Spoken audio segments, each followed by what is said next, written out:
Bonjour à tous, bienvenue pour un nouveau focus sur Foot Mercato. Aujourd'hui, nous allons nous intéresser à Adama Traoré, la nouvelle sensation de l'Espagne et de Wolverhampton en Première Ligue.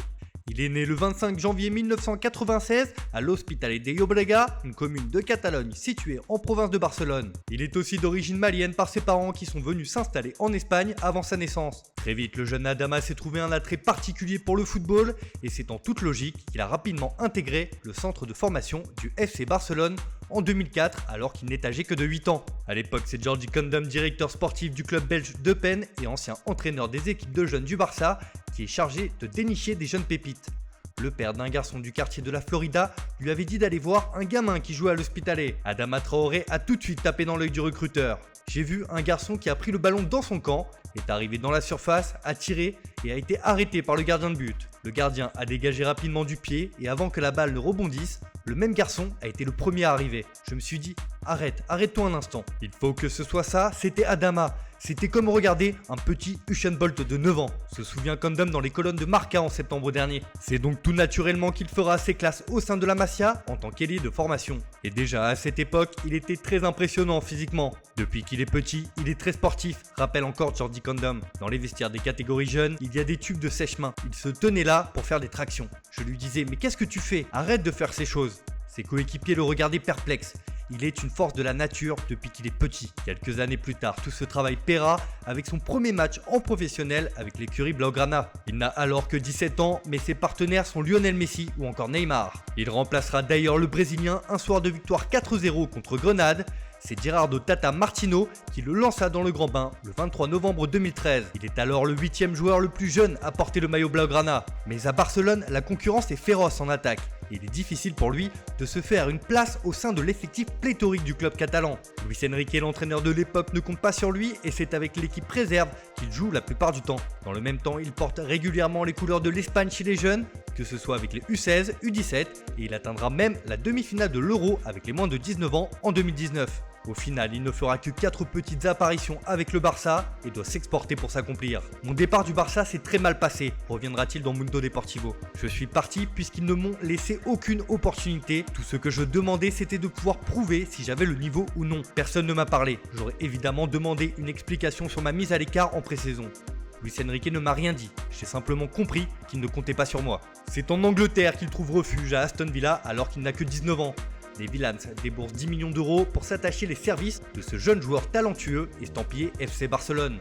Le coach de l'époque, Tim Sherwood, est totalement conquis par sa nouvelle recrue. C'est un grand garçon puissant, très rapide, dynamique et un joueur de type non conformiste. Il est imprévisible, il est un peu comme Messi et Ronaldo, rien que ça. Sauf que les mauvais résultats s'enchaînent pour le club de Birmingham. Sherwood prend la porte et c'est Rémi Garde qui s'installe sur le banc. Mais l'entraîneur français ne compte pas vraiment sur Adama Traoré. Celui-ci ne prend part qu'à une dizaine de rencontres pour seulement un but et 2 passes décisives. À la fin de la saison, Aston Villa est relégué en 2e division. Alors Adama Traoré rebondit à l'âge de 20 ans à Middlesbrough, promu en Première Ligue, qu'il achète pour 8 millions d'euros. Dans le club du Yorkshire, Traoré retrouve une vieille connaissance, puisque l'entraîneur n'est autre que Heitor Caranca, qu'il a déjà eu sous ses ordres en équipe de jeunes espagnols. Avec sa nouvelle recrue, l'entraîneur ibérique a une idée derrière la tête.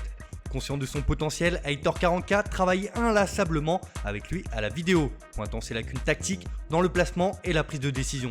À la mi-temps, je le change de position, je ne le laisse jouer que sur l'aile près de mon banc de touche, affirma même l'ancien adjoint de José Mourinho au Daily Mail en février 2017. Comme ça, je peux le guider sur le terrain. Adama écoute les conseils de son coach et cela porte ses fruits. Il devient un joueur plus intelligent et cela se ressent sur le terrain. C'est mieux si après avoir dribblé, je centre ou passe ou marque.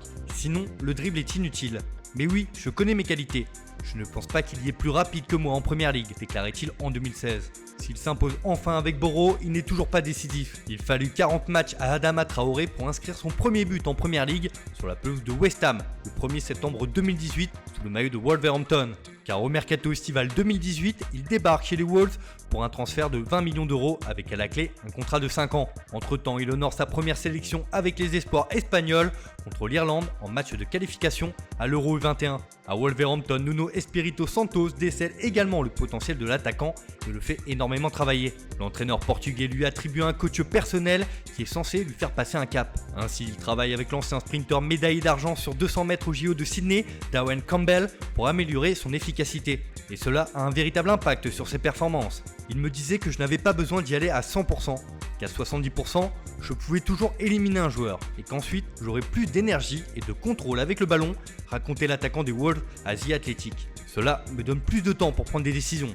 Longtemps considéré comme un impact player, joueur qui entre pendant le match, il devient un titulaire essentiel. Grâce à sa vitesse et son physique au-dessus de la moyenne, il est positionné piston droit dans l'exigeant 3-5-2 du coach portugais et c'est une véritable réussite. C'est surtout physiquement qu'il change et qu'il devient impressionnant. Pourtant, c'est promis, il ne passe pas son temps à la salle de muscu pour se développer comme il l'avait révélé en janvier dernier. Je ne fais pas de pompe ou de musculation, a-t-il assuré à la Sexta. C'est difficile à croire, mais je ne fais rien de tout cela, c'est génétique. Je fais des exercices, mais pas trop non plus, parce que je prends de la masse musculaire très vite.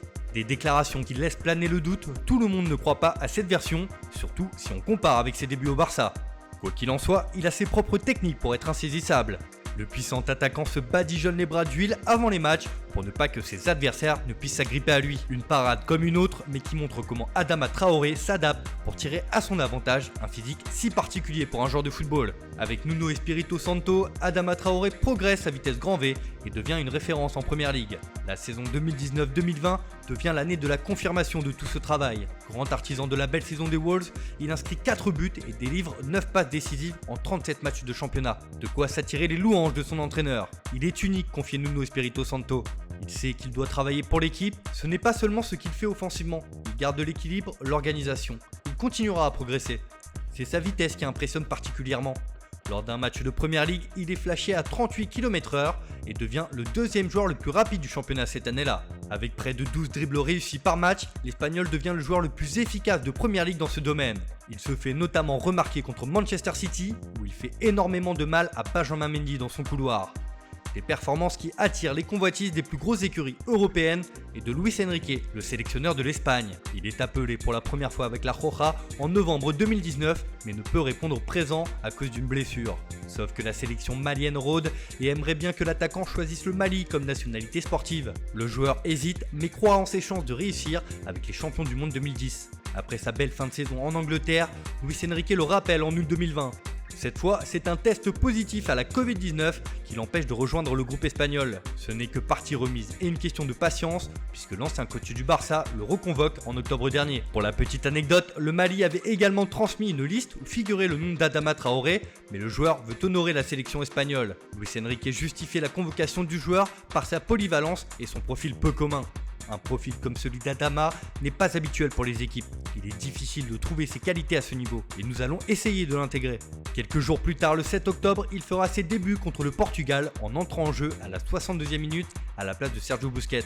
Adama a fait du Adama dans sa forme la plus pure.